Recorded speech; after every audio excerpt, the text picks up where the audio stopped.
Fala meus queridos e queridas, eu sou Oswaldo Salzano, essa é a 3D Print Academy e nesse vídeo eu vou te mostrar os melhores momentos de uma das nossas melhores lives no nosso canal, que foi com o professor Rodrigo Magna Bosco. O professor Rodrigo, ele é diretor da pós-graduação da FEI, Faculdade de Engenharia Industrial, e foi o meu professor de engenharia há mais de 20 anos, quando eu fiz a minha faculdade. Ele vai te contar um pouco das propriedades positivas do PLA, um pouco das vantagens do PLA que você talvez não conheça.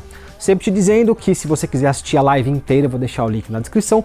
E esse é um vídeo diferente, que você não precisa assistir. Se você quiser somente ouvir, deixar o áudio rolando, dá para você aprender muito. Então, vamos lá, uma aula espetacular com o professor Rodrigo Magna Bosco. Bom, primeiro começar falando uma coisa importantíssima. PLA tem sim excelentes propriedades mecânicas. Tanto tem que uma das aplicações mais nobres que o PLA, produzido por meio convencional, produzido por injeção de polímero, que vai derreter o plástico, vai jogar contra uma cavidade e vai tirar uma forma final diferente do que nós fazemos na impressão 3D de deposição de filamento camada a camada, são os parafusos para implantes ortopédicos. Eles estão substituindo esse material com materiais muito mais importantes para, por exemplo, aplicação biomédica, como é o titânio, por coisas muito interessantes. E quais são elas, por exemplo? Eu tive que fazer uma cirurgia de joelho há alguns anos, há muitos bons anos, em 2008, estourei um tendão, teve que reconstituir o tendão, eles fixam o tendão com um parafuso de PLA. Por conta da origem vegetal do PLA, ele é produzido a partir de amido, ele não tem origem petróleo, né? Quer dizer, ele pode ser obtido de uma fonte renovável e uma fonte natural. Ele pode ser incorporado pelo corpo, sendo transformado em ácido lático, o mesmo infeliz componente que faz a gente ter cãibra, né? Só que o corpo é capaz de lidar com isso. Então, depois de um tempo, esses parafusos são absorvidos. Melhor que o titânio, por exemplo, que se a gente coloca um parafuso de titânio, apesar da tal da ósseo-integração, o titânio se funde, vamos assim dizer, ao osso e, portanto, mantém a sua propriedade, você vai ter dentro do teu corpo um material que tem propriedades muito distintas daquele que é o teu corpo. Um problema seríssimo dos implantes de titânio é que ele é muito mais rígido do que os nossos ossos. Então, vocês devem conhecer uma galera que tem aí uma placa de titânio no braço, porque sofreu algum acidente, alguma coisa, e a pessoa fala, nossa, mudou o tempo, eu sinto dor no braço. O que está acontecendo ali, pessoal? Os materiais têm coeficiente de expansão térmica diferente. Você tem um pedaço de metal dentro do teu corpo, ele vai querer expandir ou contrair de maneira diferente do que o teu corpo vai. Por isso que vem a dor. O PLA, nessa hora, tem propriedades que se assemelham mais com as propriedades que o corpo humano tem. E propriedades mecânicas muito boas. Agora, tem um monte, mas um monte de mitos, né, que está querendo detonar aqui, e um monte de preconceitos que acabam saindo da ausência de dado técnico para ir trabalhar, né? E aí vem muito da torcida que a internet faz. Eu uso mais esse, eu uso mais aquele. E vamos aqui colocar claramente uma situação. Nós temos impressoras no mercado abertas, que custam aí seus 2 mil, 3 mil, até mais barato do que isso reais, impressoras de fácil acesso, e por serem abertas, elas são mais fáceis de imprimir em PLA. Materiais ditos mais elaborados, que teriam melhores propriedades mecânicas, vão precisar de impressoras que demandam um patamar tecnológico maior. E aí começou aquela coisa, né? A PLA é da impressora aberta, é vagabundo. O material da impressora maior é legal pra caramba. É esse mito que eu quero romper com vocês aqui. Exatamente. E é isso que eu quero mostrar para vocês que pode ser alterado. O histórico da FEI de trabalhar com automobilismo, trabalhar com mobilidade, né? Tem uma competição da SAE, que é a SAE Fórmula, né? Que a gente constrói um Fórmula, as equipes de estudantes lá constroem um Fórmula. Esses carros aceleram de 0 a 100 em 3 segundos, coisas desse tipo, tá? Ao contrário de outras competições estudantis como o Baja, que entra um monte de carro na pista, esse aí é um por vez, porque a possibilidade de você se matar já é sozinha, só com um carro, você não precisa de mais cara para se matar, porque eles aceleram muito. E tem um Fórmula que é elétrico, né? E esse protótipo que vocês estão vendo é com peças de várias cores, foi um protótipo todo desenvolvido em PLA porque dentro de um dos projetos do Fórmula Elétrica é colocar um motor em cada roda, né? Dentro da mobilidade elétrica você tem isso. Esse protótipo, pessoal, é absolutamente funcional. Vejam os engrenamentos que estão colocados nessa planetária, como é que ele está colocado, as fixações que tem. Isso foi feito em PLA. Dá para fazer em outros materiais? Dá também, né? Mas a loucura que fica, né? Se fosse tão ruim, para que a gente ia gastar tempo de impressora para fazer peças desse tipo, com toda essa complexidade aí para juntar e trabalhar com o PLA? Então vamos entender quais são essas propriedades. E aí eu vou pedir desculpa para aqueles que já são engenheiros e que conhecem isso. Eu vou dar alguns exemplos aqui dramáticos, que a história desses 25 anos mostram para mim que mesmo engenheiros com muito tempo de formado não param para pensar nas propriedades que eu vou trazer para vocês, da maneira que eu vou trazer. Vamos lá. Antes disso, no entanto, eu vi que apareceu uma pergunta aqui e apareceu também um comentário aqui. Quando o Oswaldo pediu para a gente colocar aqui o hashtag que material a gente usa, surgiu um comentário aqui, hashtag nylon de roçadeira. De fato, a roçadeira tem um fio de nylon que tem um certo diâmetro e eu posso colocar aquele fio ali.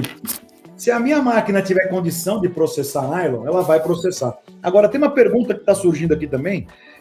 Tem as bitolas que a gente fala de filamento, né? Os filamentos de 3 milímetros, os de 1,75, né?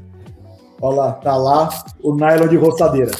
Qual é a principal cuidado que nós temos que ter quando a gente fala de bitola de filamento? Acho que isso vai entrar, quando eu chegar no final da apresentação que eu preparei para vocês aqui, vai ficar claro isso. Se eu tenho que ter uma bitola controlável ao longo do meu comprimento de filamento, porque o quanto eu estou colocando de material na impressora depende do volume de material que está entrando na extrusora. Se o filamento variar de diâmetro, eu vou ter problemas para fazer esse controle, porque eu estou controlando com o quanto eu empurro de material. Nós não temos um controle, mesmo nas impressoras mais profissionais, de controle de dimensional de diâmetro para fazer o controle do quanto eu empurro, para saber se vai dar sub ou subextrusão. Então, se o nylon de roçadeira, como o Oswaldo mostrou ali para a gente, vem de um fornecedor que tem uma extrusora, que fez esse filamento com diâmetro contínuo, dá para usar. Dá para usar. O problema é que tipo de propriedade nós vamos arrancar. E quando a gente fala de propriedade, e quando a gente pensa, a peça tem que ser útil num dado momento, a primeira propriedade que tem que vir na cabeça da gente é o limite de escoamento que o material é capaz de entregar. Como é que a gente mede limite de escoamento? Tem vários ensaios mecânicos para fazer isso. Mas o mais fácil é o ensaio de tração. Então eu vou colocar um corpo de prova padronizado numa máquina que vai puxar esse material no ciclo do comprimento.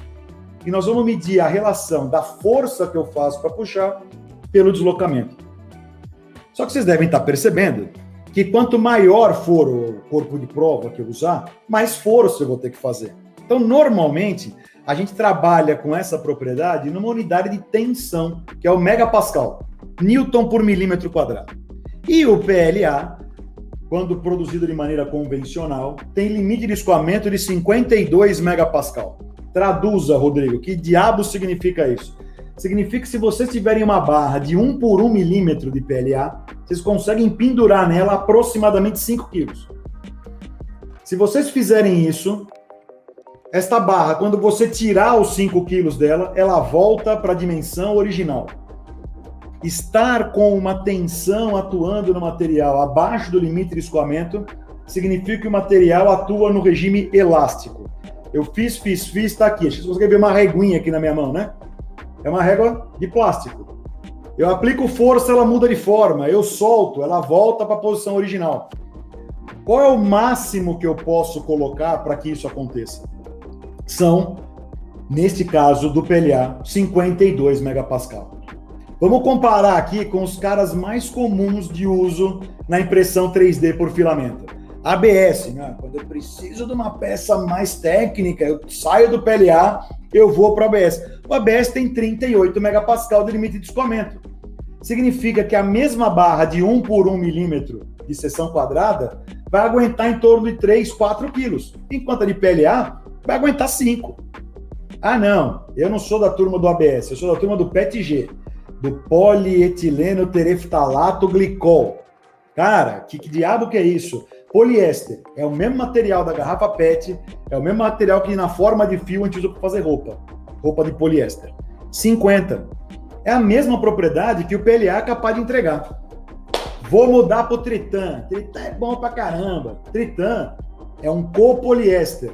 É um PETG metido a besta. Ele tem suas propriedades, mas é 43. Quer dizer, então, se eu tiver que escolher uma peça para suportar mais carga, vou fazer um dente de engrenagem, vou fazer um suportezinho para pendurar um casaco, vou fazer uma dobradiça, eu vou conseguir colocar mais carga no PLA do que no ABS, do que no PETG, do que no Tritan. Poxa vida, mas por que a gente fica com essa coisa? Eu vou tentar mostrar para vocês que propriedades trazem para a gente que a gente pensa que ele é mais fraco. Nós vamos chegar lá. Agora, se eu quero propriedade mecânica mesmo, pessoal, ao invés de PETG, ao invés de ABS, eu vou para o PEK, o poliéter-éter-cetona. Oh, legal, hein? 100 megapascal, o dobro do PLA. Ele sim está dando muito mais propriedade. Beleza, entrei hoje na Amazon, só para ter uma ideia de custo. Custo de materiais, quem está falando aí, os 4 primeiros, quem estava falando ali. Mais para cima, mais para baixo, mais barato, menos barato. Ordem de grandeza, hein, pessoal? Não vamos criar a celeuma aqui agora. Mas na ordem, R$100 o quilo. Mais barato o ABS, um pouquinho mais caro o PLA, dependendo da cor que eu quero, dependendo do fabricante, se vem com a embalagem com vácuo, se não vem. Né? Tem umas diferençazinhas, mas R$100 o quilo é o preço desses 4 primeiros na média. Quando a gente fala do PEK, do poliéter-éter-cetona, nós estamos falando de 600 euros o quilo. Pô, cara, pensa. Se isso é verdade, você faz uma peça de PLA, em vez de 1 por 1, você faz com ela de 2 por 2. Ela vai aguentar o mesmo tanto que o PEK aguenta. Percebe que se eu conseguir projetar a peça pensando nesta propriedade, eu consigo usar o PLA tão bem ou melhor do que os outros.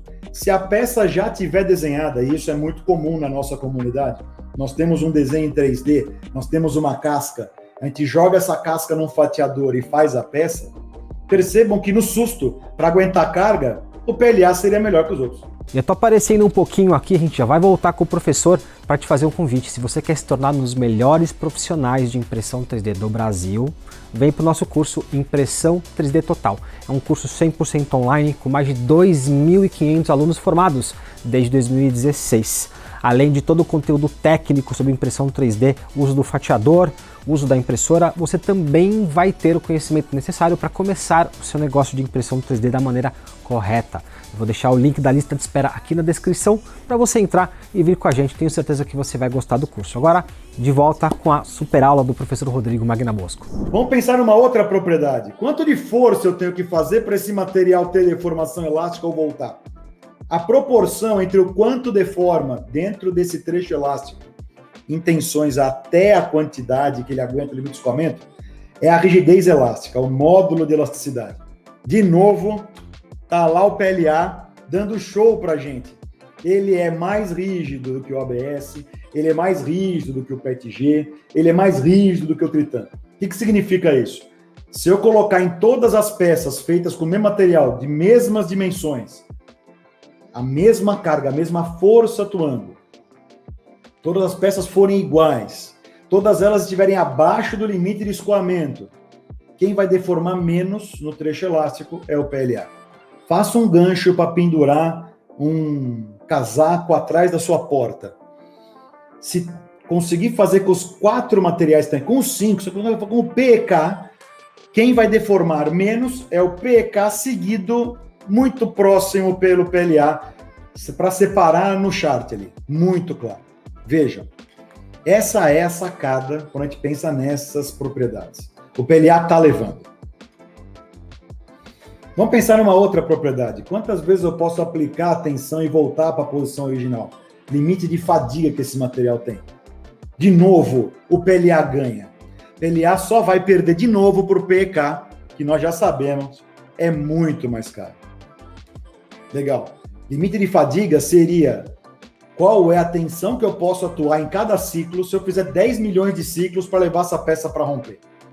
Então, se eu colocar lá uma engrenagem, ela vai rodar 10 milhões de ciclos, 10 milhões de rotações para daí um dente quebrar. só se a tensão estiver acima de 25 megapascal no PLA para ele poder romper. Vejam que ela é menor do que o limite de escoamento. O carregamento cíclico é diferente do carregamento estático. Eu vi aqui que no chat, teve uma galera que colocou aqui também.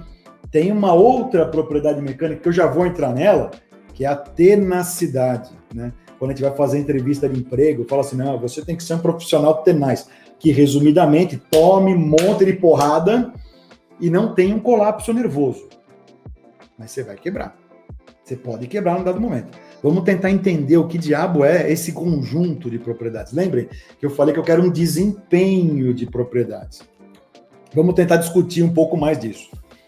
Uma propriedade muito fácil de medir e que a gente pode fazer em casa é o limite de resistência. Limite de resistência é, eu aplico a carga, ele já saiu do limite de escoamento. Se ele saiu do limite de escoamento, galera, ele começou a entrar no regime de deformação plástica. Ele vai mudar de forma. É aquela experiênciazinha assim, ó, na hora que você vai dobrando a tua peça aqui, ó, e você excede o limite de escoamento, ela muda de forma, ela não volta para a posição original. O limite de resistência é a máxima que vai, porque a partir daí ele vai começar a quebrar. Só que ela é muito fácil de medir, porque ela é a máxima força que o material aguentou antes de entrar no processo de fratura. Mas mesmo que a gente olhasse para essa propriedade, o limite de resistência do PLA só perde nessa tabela de 5 propriedades que eu pus para vocês aí, pro PEK. De novo, cara. Puta merda, o PLA é bom, então. Onde que o PLA tá perdendo, Rodrigo? Por que que tem essa galera achando que o PLA não funciona? Aqui está o grande problema. O alongamento até a ruptura dele é baixo. Significa que quando eu tentar quebrar esse material, ele deforma pouco. E vamos lembrar que o material que a gente considera frágil é aquele que tem alongamento zero. Copo de vidro. Quebrou o copo de vidro, se você tiver paciência, você pega todos os caquinhos, você une e você vai ter a forma do copo de novo. Ele não deformou nada. O PLA deforma pouco até a ruptura na temperatura ambiente. Isso faz a gente ter a sensação de quando eu coloco uma carga maior nele, ele vai quebrar. Só que se eu coloquei uma carga maior, galera, veja, eu excedi o critério técnico de projeto antes. É verdade que se eu vou ter um componente que pode sofrer a falha, o PLA vai falhar de um jeito diferente do ABS, por exemplo. O ABS, para quebrar, senhores e senhoras, desculpa o sexismo aí, mas para ela poder quebrar, eu tô vendo um monte de homem aparecendo aqui comentando alguma coisa, eu sei que tem meninas também, então legal, pessoal, estejam todos aí abraçados e unidos aqui na conteúdo. Mas vejam que quando eu tentar quebrar o ABS, quando eu tentar quebrar o PETG, quando eu tentar quebrar o Tritan, eles vão ter deformado muito antes de quebrar. Eles dão a sensação de que eles estão suportando. Esta combinação de propriedade mecânica, resistência mecânica, com o quanto ele pode deformar, é o que dá a tenacidade. O material, para ser tenaz, ele tem que ser resistente e, ao mesmo tempo, tem que deformar bastante. Eu tenho que juntar os dois, olha aqui aparecendo ali, professor Júlio César Dutra, fala Dutra, beleza? Colega lá da FEI também, que manja muito mais do que eu de alguns materiais e está aqui prestigiando, obrigado, Júlio. Vamos lá. Agora, vejam que interessante. Quando eu olho para os demais materiais, de fato, eu vou ter tenacidades diferentes. Veja, o primeiro material que foi utilizado para fazer os fechamentos de para-choque de carro foi o ABS. Talvez daí venha essa nossa experiência de que não, o ABS aguenta mais. Né? E por que ele estava ali, pessoal? Porque quando eu estou com aquele fechamento de para-choque, que dentro tem uma alma de aço, mas aquele fechamento de para-choque, pequenas pancadas, eu quero que ele bata e volte, dentro do regime elástico. Mas se ele for no plástico, eu não quero que ele trinque, cara. Eu quero que ele deforme, porque com aquecimento, eu posso, sendo um termoplástico, eu posso moldar ele de novo, eu posso ajustar. Se fosse de PLA, cara, ele ia trincar inteiro, não ia ser legal. É daqui que vem o problema do PLA. Mas o que eu quero pedir para vocês, não olhem para isso. Porque se a gente estiver fazendo projeto bom, se a gente estiver fazendo projeto que não vai levar o material ao seu máximo, que não vai testar os limites do material, o limite de escoamento, o limite de fadiga, o limite de resistência, você não precisa se preocupar com alongamento e a ruptura. E se fosse tão preocupante assim, a gente ia colocar tanto vidro em carro, a gente ia ter vidro na janela de casa, A gente ia usar vidro para beber água em casa, no copo. A gente não ia, ele é frágil. Então, porque o PLA é um pouco menos dúctil, deforma menos do que os outros, eu vou condenar? Não. Se eu trabalhar dentro dos limites que ele aceita, ele pode ser. Agora, o que eu quis mostrar para vocês até esse momento é que os limites que este material tem são maiores do que o dos outros, à exceção do nosso poliéter éter cetona, o PEK, que é uma das meninas dos olhos do pessoal que gosta de imprimir peças técnicas. Vamos chegar mais para frente. Aqui começam as coisas que também a pessoa está comentando. A máxima temperatura de serviço do material. O que é a máxima temperatura de serviço? Aquela que eu coloco onde as propriedades mecânicas ficam próximas das propriedades que esse material teria na temperatura ambiente. O PLA é o mais baixo. Aqui o PLA pode perder. Mas eu vi outro dia uma discussão num fórum desses nossos de impressão 3D. Vocês devem ter visto, porque vocês são do mundo aí, da impressão 3D. O pessoal pega o barquinho, o bench, né, o benchmark de impressão, tá imprimindo ele em 2D, fazendo só uma chapinha para colar no carro, né, para o pessoal se identificar na rua, tá? Ah, eu sou da comunidade de impressão 3D, tá? Aí a briga. Nós vamos colocar esse cara com ABS ou com PLA ou com PETG, quem eu coloco? E aí vem o pessoal, com razão. Um carro exposto ao sol pode ter na sua estrutura temperaturas muito superiores a 55. É verdade. Mas se você pensar naquele negocinho que está colado na tua lataria, será que ele vai ter um esforço mecânico tal que vai levar ele a soltar? Se você fizer uma peça que está suportando uma outra peça que tem um esforço mecânico e a temperatura passar de 55, é um problema. Agora, vocês já devem ter visto uma empresa que faz aquelas talas moldáveis. Eles imprimem por impressão 3D a tala e depois eles moldam para o braço para fazer imobilizadores. Cara, sensacional aquilo. O cara imprime plano e com um soprador térmico, temperatura passa de 55, ele dá molde para a peça. Ele usa desta não capacidade de aguentar propriedades mecânicas maiores em temperaturas mais altas do PLA para moldar o material. Agora, vamos e convenhamos, vou trocar o PLA pelo PETG de 55 graus Celsius para 64 graus Celsius, me desculpe, não é grande diferença assim. O ABS melhora? Melhora. Mas de 55 para 77 também não melhora muito. Mas sabe por que pode ser que dê uma má impressão para o PLA aqui? Tem uma temperatura que a gente aguenta bem quando a gente pega coisa quente na mão, que é uma temperatura que varia de pessoa para pessoa, mas que fica entre 60 e 70 graus. Dizem que se eu pegar um copo com água quente e a temperatura desse copo for de 60 graus, você segura ele na mão aqui, ó. Você agarra ele na mão. Se a temperatura for maior do que 70, você solta, porque naturalmente teu corpo acha que aquilo vai te queimar. E é verdade, vai mesmo. Olha a loucura, japonesada que toma o seu chazinho naquela... Né? Não é xícara, eles têm que pegar na mão, né? Por quê? Porque quando você consegue segurar na mão, você não vai queimar sua boca. Quando tá muito quente, você não consegue segurar. Olha que interessante, essa temperatura é a temperatura que o ABS e o PETG começariam a perder de propriedade. É uma temperatura que a gente instintivamente acha alta. Se o meu problema é aumentar a temperatura, eu vou no Tritan, porque o Tritan é 105 graus. Quer dizer que ele é um PETG diferenciado. Ele tem propriedades mecânicas, limites menores do que o PETG, mas ele tem uma resistência à temperatura maior.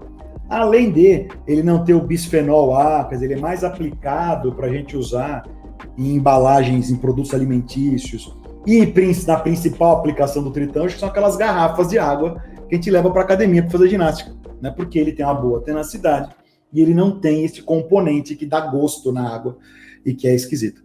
Agora, de novo, se eu quero pensar em resistência à temperatura, ter a máxima temperatura de serviço mais alta, vamos de novo por poliéter éter cetona. Olha lá, 240, 260 graus Celsius. O bichinho aguenta.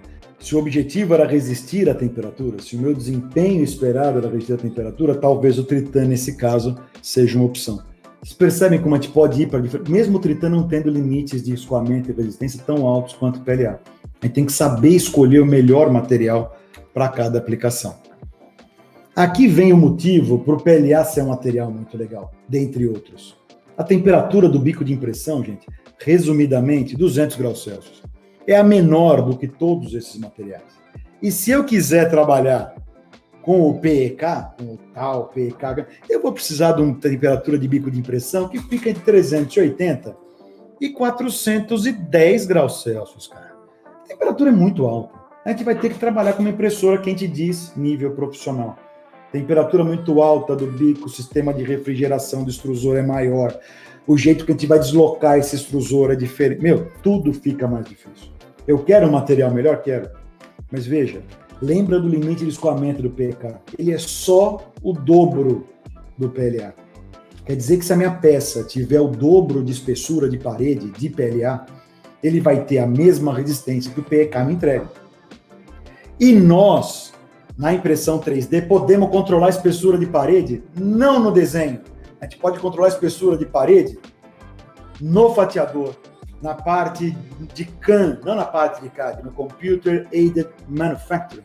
A gente pode ir lá e mexer. Se eu estou trabalhando com material menos resistente, eu posso colocar mais perímetros na minha peça. Eu posso aumentar o enfio ou não? Viu que o pessoal perguntou de enfio aqui? A gente vai trabalhar aqui. O Thiago colocando, sim, o preço do PEK, como eu falei para vocês, é um problemaço. Né? 600 euros para 100 reais, 1 quilo de material.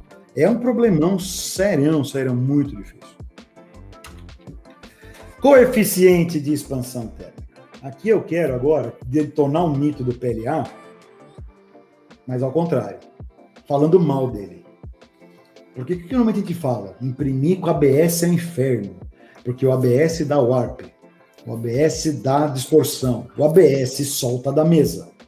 É verdade. E por que dá? Porque o coeficiente de expansão térmica dele, comparado com o PETG, comparado com o Tritan, comparado com o PEK, é muito mais alto. Portanto, quando a peça esfriar, ela vai encolher e a peça vai soltar. Só que quando a gente vai para a tabela de propriedade do PLA, o coeficiente de expansão térmica vai de 108 a 234. PLAs fabricados com cuidado, e a gente vai e compra de um fornecedor que dá o 108, deforma muito pouco, beleza? Não solta da mesa. E o PLA tem uma aderência aos materiais que a gente usa em mesa maior do que o ABS, maior até do que os poliésteres. Portanto, eu não preciso usar um adesivo tão bom. Aí vem aquela galera, né? Não, eu passo gel de cabelo bozano, eu jogo spray de cabelo da minha esposa, né? Eu jogo, sei lá, eu compro o A, B, C, D. Eu uso cola bastão, é só ser PVA para mim que tá funcionando. E ela vai bem no ABS. Cola bastão funciona muito bem mesmo. Funciona muito bem. Gente, por quê? Porque a base desses adesivos é PVA. O simples, né? O simples funciona, mestre. Exatamente. E é o PVA que vai fazer a ligação entre os dois na mesa. Agora, se o coeficiente de expansão térmica não ajudar, gente, eu preciso manter a peça aquecida para evitar que ela sofra a contração quando ela esfriar. Por isso que eu mantenho a mesa aquecida. Só que, ao mesmo tempo, não dá para manter muito quente, porque senão o material que você está extrudando não vai solidificar na camada que você está fazendo. E a base não vai estar solidificada para receber. Então, a gente precisa acertar isso daqui de uma maneira muito clara. Os fabricantes bons de PLA estão trazendo para a gente as composições de PLA com o coeficiente de expansão menor. Isso facilita imensamente na impressão. Vamos lá, para não ficar muito longo isso aqui. Aparentemente a galera está curtindo, ninguém está desistindo. Estamos aqui com 244 pessoas. Legal, valeu, pessoal. O pessoal está curtindo demais, mestre. Demais, demais. E lembrando a todo mundo que depois dessa verdadeira aula, eu vou falar, mestre, eu estou aqui relembrando as minhas aulas de FEI agora. É muito bacana essa... Porra, tá muito legal. Tá muito legal mesmo. Beleza, e, ó, e é o seguinte, vocês perceberam que o rapaz aqui fala mais do que o menino do cajueiro, né? Eu vou falando. Então, fica tranquilo, depois vocês param aí, vocês colocam, vão colocando e vai tentar voltar nas perguntas aí. Isso, a gente vai ter uma sessão aí de perguntas e respostas no final, pegar as perguntas mais... pegar os assuntos mais perguntados, o que é dúvida mais comum. A gente não promete responder todas, mas a gente vai pegar as dúvidas mais comuns e vai fazer uma rodadinha aí de perguntas e respostas. Maravilha. Ele me coloca à disposição aí pelas redes do Oswaldo, se não vocês estão vendo aí, tem meu LinkedIn aí, tem o meu... Link na descrição. Tá tudo aqui embaixo, pode mandar tranquilo, pessoal, aqui, tá? Então, estamos à disposição para trazer vocês aí. Vamos lá. Absorção de água. Absorção de água é um crime, cara. Todo polímero vai atrair um pouquinho de água.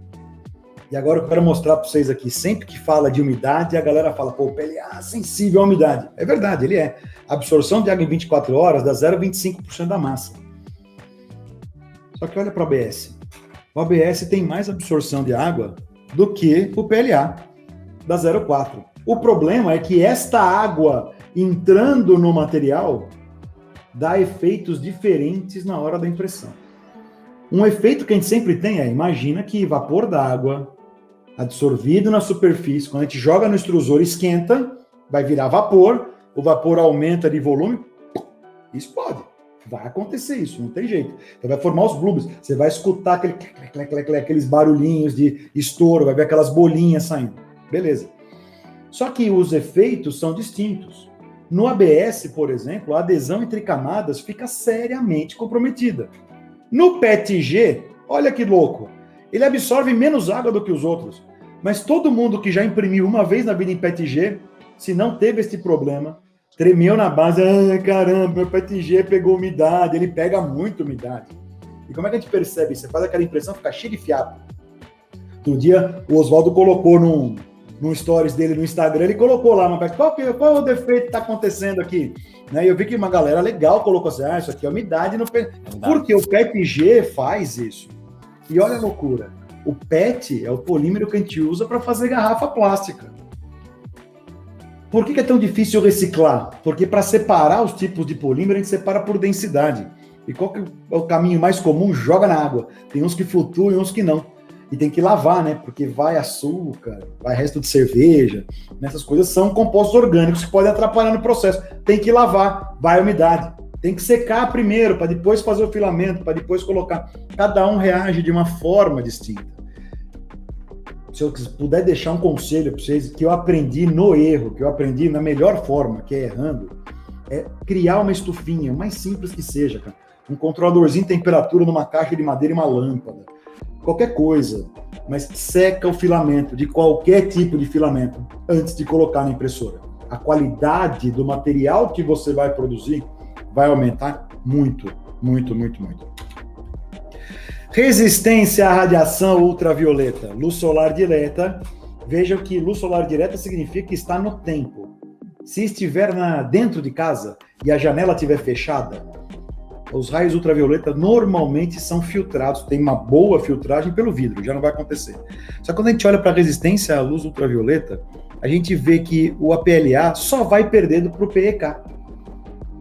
E a resistência do ABS à luz ultravioleta, a luz solar direta, é de dias ou semanas. Ele vai ficar mais quebradiço se ele ficar exposto a...